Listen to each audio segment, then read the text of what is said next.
everyone. Welcome back to the Israel Connection. I'm Esti Zenati. My guest today is Jonathan Conricus, a retired IDF lieutenant colonel with 24 years of service as a combat commander, diplomat, and international spokesperson. As the first IDF officer to be seconded to the UN, he provided strategic analysis for peacekeeping. During the recent war, he became a prominent public figure, conducting hundreds of interviews and social media briefings for a global audience. He's currently a senior fellow at the Foundation for Defense of Democracies and the owner of Conricus Communications, where he continues to leverage his expertise on topics including military history, geopolitics, and international media. Jonathan, thank you so much for joining me today. Shalom, Esti. Thank you. So let's get to know you a little bit more for those who don't know you. So you were born in Jerusalem and you grew up in Sweden. So how has your Swedish-Israeli background shaped your perspective on international media and public diplomacy? And how did it ultimately lead you to a 24-year career in the IDF? Yeah, it's a bit unique. My background, there are not a lot of Jews left in Sweden. And my family decided to make Aliyah in '92. And I think the circumstances of our decision, my parents' decision, I was consequential to it, but their decision to make Aliyah to Israel, I think, was pretty formative. In '92, Israelis, Jews around the world, lots of people were dreaming about peace, and we could hear the wings of history flap gently, and that we are now finally going to solve our conflict with the Arabs and make peace with the Palestinians. And that was the momentum, which I think was very much the zeitgeist of the time. Many years after, I think it's a very rough awakening for a lot of people. And I think personally, I've come from a world, from a country that really idolizes international organizations. The UN is sanctified, holy, declared holy, can do no wrong in Swedish eyes, and that's where I grew up. Of course, today I hold very different views on the entire UN system, the so-called humanitarian ecosystem, and many of the so-called human rights organizations. It is a very, very corrupt environment, and maybe we can explore that later. But my upbringing basically formed me in a certain way. We came to Israel infused with a lot of positive thinking and a lot of positive aspirations of coexistence, of mutually beneficial situations between us and the Palestinians. And after October 7, I think I have to say that I see things quite differently, in a bit more clear-eyed way. But I will say that I have indeed tried to use my Swedish background. Swedes, they communicate a bit differently. Usually they're not tempered, and they're not prone to raising their voice, and Swedes usually are pretty good at keeping their composure, and that's something that I'm grateful for, and something that has come in handy doing hundreds, if not 1,000 or so interviews in mainstream media and podcasts and talk shows, etc. It comes in handy to be able to keep your composure and to stay focused on the topic and not get dragged into emotions. And that's something that I think I can credit my Swedish background to. And I think it also gives me perspective. And I speak about this with a lot of Jewish communities around the world when I travel. I'm currently in Chicago, but on another speaking tour, and I try to tell American, North American, Canadian, Australian, British, and other communities that there is a blueprint for what's going on, and there are warning signs that American Jewish communities should be paying attention to. And if you want to see how bad things can get, if you think that things are bad now in Baltimore, in the US, in various Canadian communities, then unfortunately, no. Things can get much worse from a Jewish perspective, and you should look at Sweden as a warning. Because in Sweden, the Jewish community is on its knees. It is outnumbered. It has very little political strength, pretty weak organization. pretty weak fighting spirit, if at all, and it doesn't have a supportive political system, local non-Jewish legislators, and it doesn't have that ability to protect itself using political power. And that's something that exists in the US in various Jewish communities, some more than others.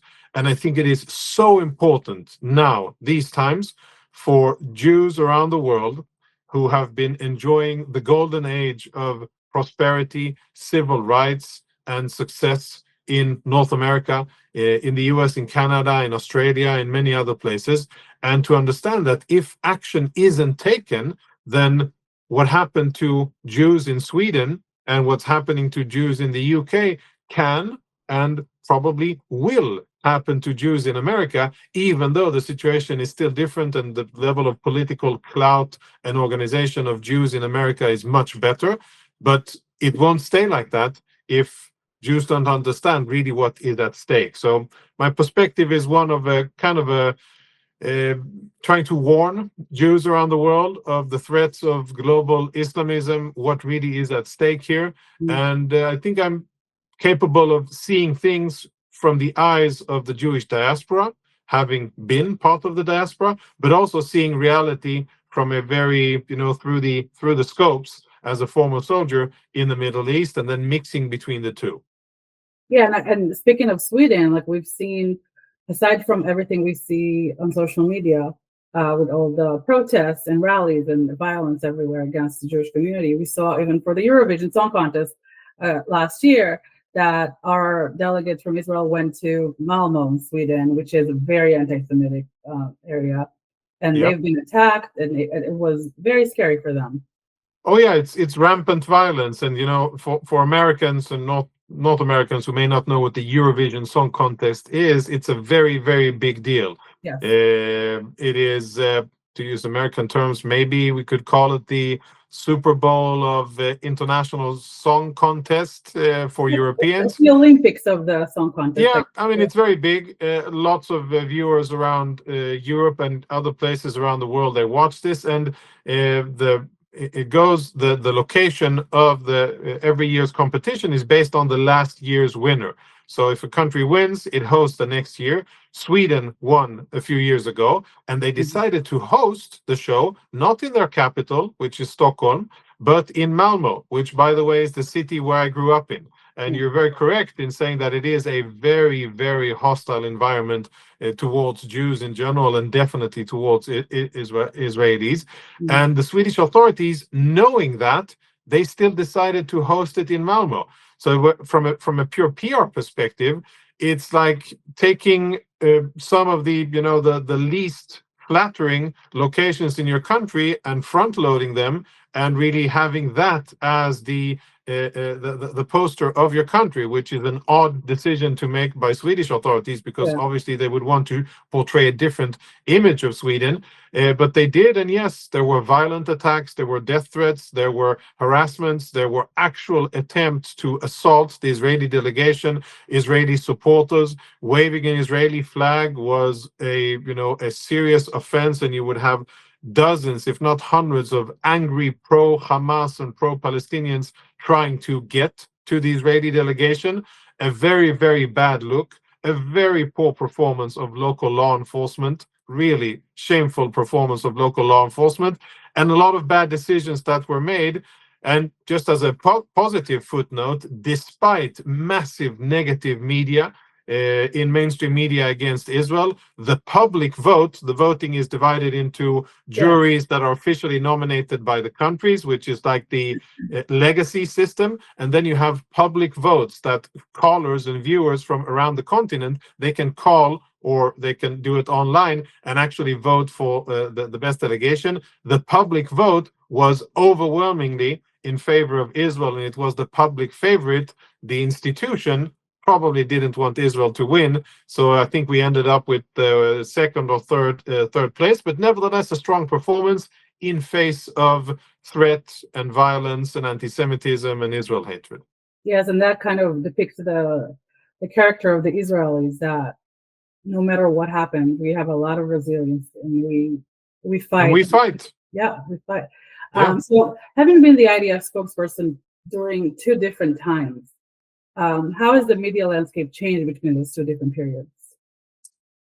I don't think it's changed. It has really changed that much. I mean, on the evening of October the 7th, Mhm. as we were still, fighting in the south, our brave men and women fighting heroically in order to plug the border and push back the Hamas terrorists that had invaded. So even though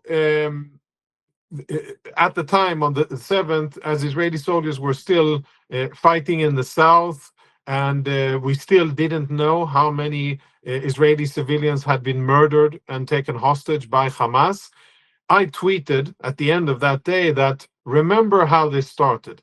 It started with an unprovoked attack by a Palestinian terror organization affiliated by Iran, and it will end with an Israeli victory. We will have initial sympathy from the world, but that sympathy will go away, and eventually we will face a media onslaught and a diplomatic onslaught as well. And I said that on the 7th, on the night of the Yeah. 7th, and I think sadly that is mostly what happened. We had some initial sympathy. The big names and the big networks, they were here, and they, for once in a very, very long time, they made that editorial decision to show a human and emotional story that reflects Israeli suffering and Israeli feelings, which is usually reserved only for the other side, only for Palestinians. And that decision, that editorial decision, was made by seniors at CNN and MSNBC and CBS and ABC and many of the other networks that usually, when they look at this conflict, it's through a very narrow binary lens where Israel is strong and wrong, and the Palestinians are weak and right, and therefore should have all the sympathy that the world can muster. So it's that lasted for a short while, that sympathy, but then we went back, and of course, for the last 2 years, it has been an almost relentless campaign against Israel to delegitimize Israel's right to exist, to fight back, and to win over its enemies. And that's the list of things. To exist, that's a basic requirement, and then to be able to fight back and defend itself is a second tier, and then third tier is actually to win. We've been attacked, and we want to defeat the enemy that attacked us, but for a lot of people around the world, Israel is probably the only country where it's okay for Israel to maybe to fight and defend itself and exist, but probably not to actually defeat our enemies and really safeguard our future and our very existence. It's okay to fight to a tie, not to fight to victory. And I think this has been reflected very blatantly. I have a lot of criticism towards the general level of professionalism or the lack thereof of international media, mainstream media, and I think things are coming to the fore. BBC is being exposed as biased, as unprofessional, Yes. as slanted when it comes to President Trump. That's one topic. But when it comes to Israel, BBC has been caught red-handed with slanted coverage, with doctoring documentary films, with having Hamas personnel participate as ordinary civilians, Hamas family members representing the stories of Palestinians and giving them, a lot of emotional credibility and legitimacy, of very biased reporting. And I've seen many examples of this, including today on CNN and MSNBC, CBS, ABC, even on Fox, but obviously less of anti-Israeli bias on Fox. But in general, I would say a very poor, narrow, shallow performance of most of the international media, which still looks at our conflict through a very narrow and binary perspective, and refuses to really acknowledge what the other side says and is doing and is trying to achieve against Israel, and that is really to annihilate Israel. They still enjoy, the Palestinians, that international legitimacy of brown, suppressed minority fighting against the white colonial power, and that's the perception that most international and American media is peddling. It's untrue, it's unfactual, it's false. It doesn't have any archaeological or historical foundation, but nevertheless, that is the story that most Americans are fed, and that is regrettable. So what do you see like as the biggest challenge in communicating Israel's position to the audience globally? Do you think maybe Israel's government is not doing enough, or it should do something different to show us in a certain light to people? Or do you think the media plays a big role in this and to sway people against Israel? You know, to put this in sports terms, I'd say that we're fighting an away game at a very hostile away crowd. The refs, the entire team, including the ones that do the VAR, the video afterwards, they're all on the other side. And it's a system that is rigged against us in every sense. And that doesn't mean that we shouldn't fight. That doesn't mean that we shouldn't be on the pitch, and we shouldn't have our best and brightest, well-trained, well-funded, well-equipped fighters or players on the ground in order to make our case. It means that we probably, no matter how hard we fight and how well we do it, we probably will lose in the international battle for public opinion, because it is rigged against us, because of deep and well-funded anti-Semitism that exists and has various shapes and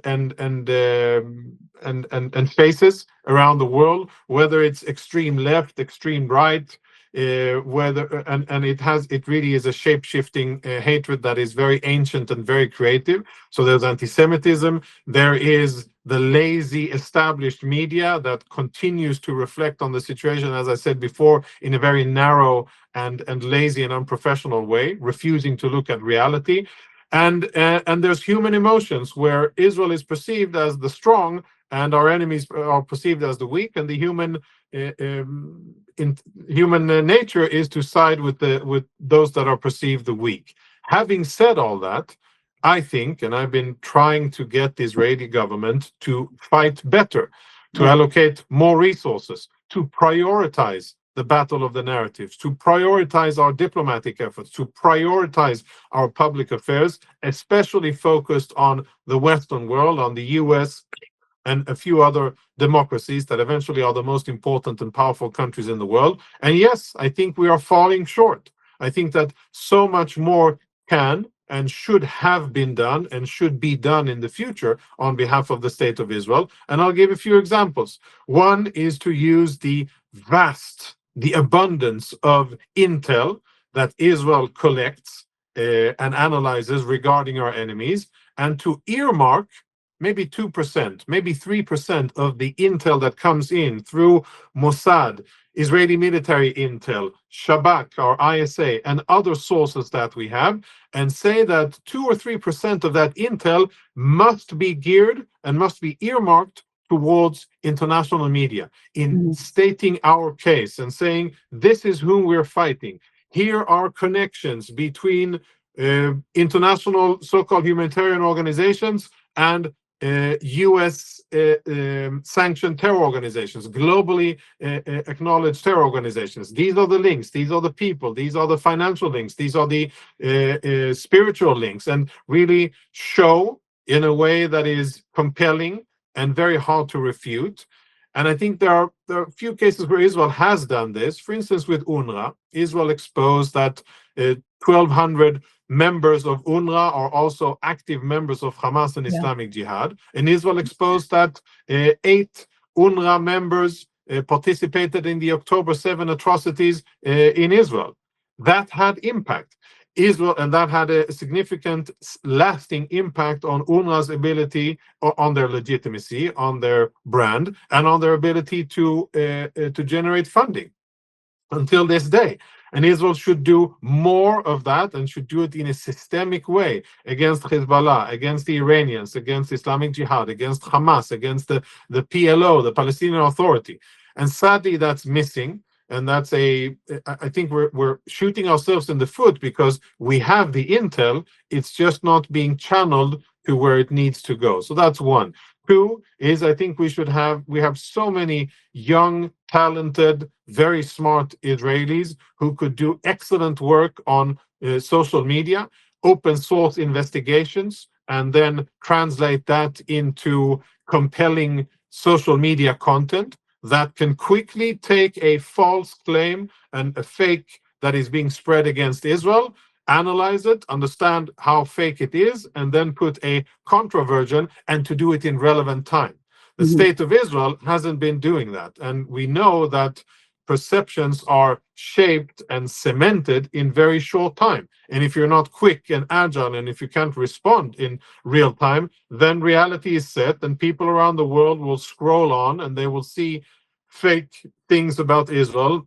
And if they're not refuted quickly, then they will believe them, and that will be cemented as reality. As an example, famine in Gaza, a complete fabrication, lies that has no factual or substance to it, made up as a pressure campaign against Israel, and it wasn't refuted quickly enough by Israel with evidence, and it took good civilians from around the world to say, hey, those pictures from The Guardian and the New York Times of a woman, a mother, standing and holding a extremely malnourished child, that isn't a child suffering from malnutrition, and he's not in famine. That is a child that is suffering from a pre-existing condition. And his brother, standing just next to the mother, he is healthy, and the mother is healthy with cheeks with a bit of surplus, and is doing relatively well. And the child, sadly, suffers from a pre-existing condition. But, never mind that journalists didn't do their job. Never mind that editors of the New York Times and the Guardian and the Washington Post and at CNN and so many other places took that picture, didn't do any due diligence of their basic journalistic work to actually ask, okay, who is this kid in this obviously staged picture that is supposed to elicit emotions? Who is this kid? What's the situation? And why is his brother looking totally healthy? That doesn't compute. It takes just, a journalist, a student of journalism to ask those questions. But if you don't want to ask the questions, if you want to peddle that narrative, then of course that is what you do. And Israel should have been able to refute that quicker. And investing in having a ready, well-trained and capable pool of open source analysts, videographers, and editors that are on call and constantly scanning the net for whatever the pro-Hamas Muslim Brotherhood or the Iranians and Hamas are coming up with, and take it down as quickly as possible. And the state of Israel should do that. And the third thing is to really streamline efforts. We have 3 different entities in Israel today that deal with communicating to the world. We have the Ministry of Foreign Affairs, we have the Prime Minister, we have the Ministry of Diaspora. Each 3 have different parts, different budgets, different priorities, different target audiences, and they are not coordinated. So there's a lot of work that needs to be done. I hope that there will be political change in the sense of different political priorities in Israel that will say, okay, now we need to fight this battle. We should have been fighting it for the last 25, 30, 40 years. We haven't really done so. Now we really have to invest resources and prioritize it in order to improve our situation, because at the end of the day, it is not about being loved. It is not about people liking us. It is about existing. It is about having defense treaties. It is about imports and exports. It is about sustaining our economy. It is about being able to participate in international events and fora. And all of that can and maybe will be undermined if we don't fight back and if we don't fight better. And the last thing I'll say is that, Israel has proven so many times in our short history that Israel is capable of doing the impossible, of achieving tremendous feats, whether it's military against Iran, against Iraq, against Syria, against Egypt, and many other enemies that we had and still have, and things that really defy logic that Israel has been able to do, but also civilian things. The Israeli economy is a miracle in itself. Israeli high-tech is world-leading in various aspects, medical devices and tech, Israeli agriculture, fertilizers and irrigation, and many other fields. We are really very good when we apply ourselves to it, and we should apply ourselves to the battle of the narratives as well. I have no doubt that if we will, when we will also reap the benefits. Yeah, it seems like all of the efforts have been put into obviously military work and obviously bringing back the hostages and everything, but there was little to nothing effort put into social media and fighting that that front, because we need to fight that front. That's the front that shapes people's minds, the media, all of that. What do you think is the biggest misconception people have about the IDF? Because I hear so many things, and people are, as far as I know, being served in the IDF in the past, nothing like what the actual thing is. So what do you think is the biggest misconception?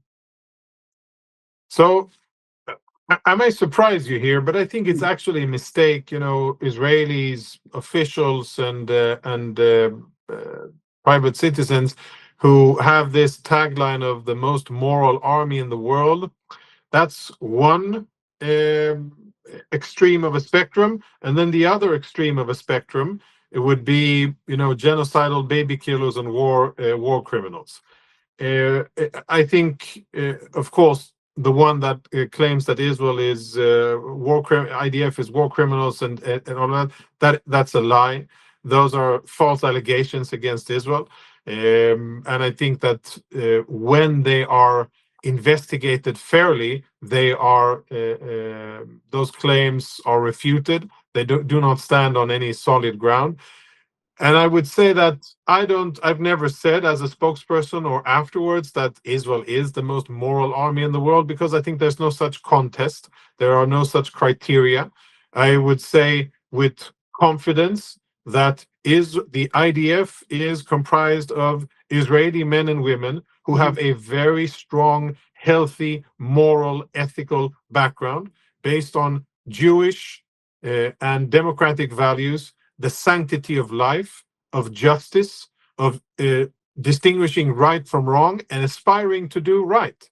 And I think that's the moral compass. I think that the IDF invests a lot of efforts into making sure that its officers and soldiers are clear about morals and that they are compelled to do what's right on the battlefield in the face of very difficult dilemmas and situations, including personal risk and threats. And obviously, in battle, things happen, things go wrong, and people make mistakes, and people do things that they weren't supposed to do out of fear, pressure, danger, or many other things. And I think that happens, and it has happened to the IDF. There have been commanders and soldiers who have done wrong things, and that is being investigated by the authorities in Israel. And disciplinary measures have been taken against Israeli soldiers and officers, colonels even, who made wrong decisions on the battlefield, and they were expected to act differently according to the Israeli code of conduct, according to our values as a Jewish democracy, and they were reprimanded for it. So nobody who fights on the battlefield can claim that we're perfect. But I think that overall, unequivocally, the situation that Israel faces, that Israeli soldiers face on the ground, is an almost impossible situation, because our enemies look at life so differently from us. From our point of view, every life is holy, and we aspire to preserve life. First and foremost, the lives of our civilians, of Israeli civilians, and then the lives of our soldiers, but also non-combatants on the battlefield. And Israeli troops go to great lengths, including exposing themselves to additional risk in order to minimize, to the extent possible, harming non-combatants on the battlefield. And I think that the greatest misperception is the unfair bias and the double standards that the IDF is held to when it comes to fighting. And no other country is held to anything similar. And I think that there are so many examples of non-Jewish scholars and military experts who have been on the ground in Gaza, seen and witnessed with their own eyes the reality, how Hamas and others are using human beings as human shields, how the entire system is designed to create what we call collateral damage and to trigger that outrage of dead civilians as a result of Israeli fighting. They see this reality, and then they see and measure with empirical knowledge. They see what the IDF is doing, and their reports are what the IDF, the standards that the IDF hold themselves to, aren't possible standards that the US, UK, and France are able to do, and they've never done it in the past. Not in Mosul, not in Iraq, not in Fallujah, not in Baghdad, not in Afghanistan. Nowhere have forces that faced similar circumstances to what Israel faced been able to distinguish so well between combatant and non-combatant. So I think the biggest misconception is it's a libel against Israel, against the IDF, where in an attempt to undermine the legitimacy of Israel to exist and to fight, the IDF is being branded by a plethora of legal organizations, humanitarian organizations, and countries and media as something that it isn't. While IDF isn't perfect, it is definitely on solid ground when it comes to how it conducts itself on the battlefield. And if anything, I think that the IDF should be emulated. And I know that this is happening far away from the media, but other militaries come to the IDF and they want to understand how the IDF conducts fighting in dense urban terrain with such minimal effect on civilians. And that is something that I think is the biggest misconception that should be corrected. Yeah. So in the past couple of weeks, we've seen the living hostages come back, and we've seen some of the deceased hostages being returned. We still have four deceased hostages in Gaza.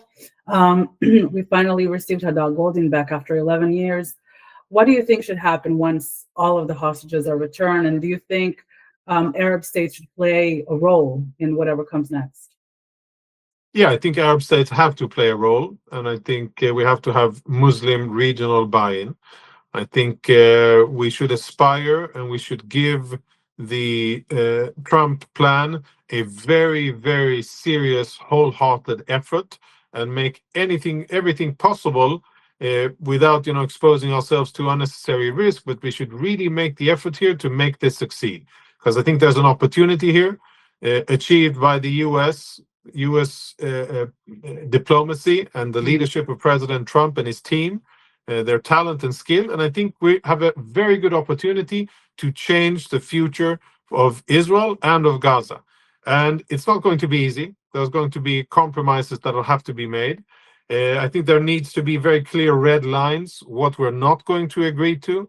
I think we shouldn't agree to Turkey and Qatar having any meaningful role and say in the future of Gaza. I think we'll have to face the reality that Egypt, the UAE, and Saudi Arabia will be involved. And eventually, after reforms and after years have gone by where they have proven themselves willing and able to conduct themselves differently, maybe also see Palestinian self-governance, which is independent of Hamas and independent of the Palestinian Authority. Both organizations are enemies of Israel. One is more outspoken than the other, but both of them are our enemy.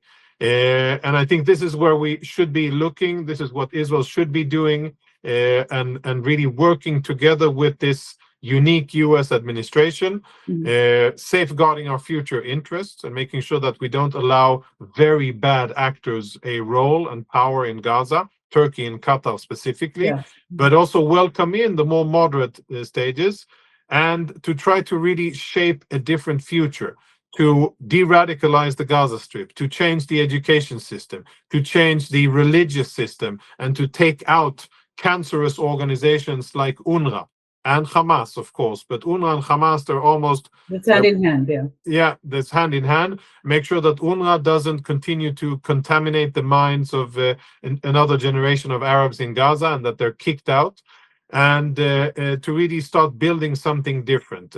I'm always hopeful. I hope that we can persist in this, and that we can work together with the U.S. at the military and political level, and benefit from this American leadership and investment, and really to do good.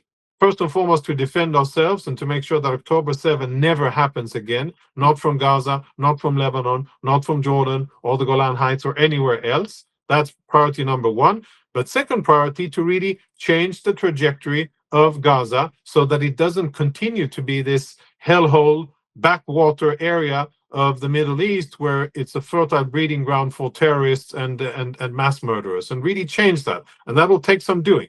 But I think it's possible, and I think we have a unique opportunity here under President Trump, which I hope Israel will leverage. And I'm still optimistic that it can happen. Yeah, and I think something that people don't understand is that in Gaza, it's not just Hamas. There's also the Islamic Jihad, there's Fatah, there's the PLO on the other side.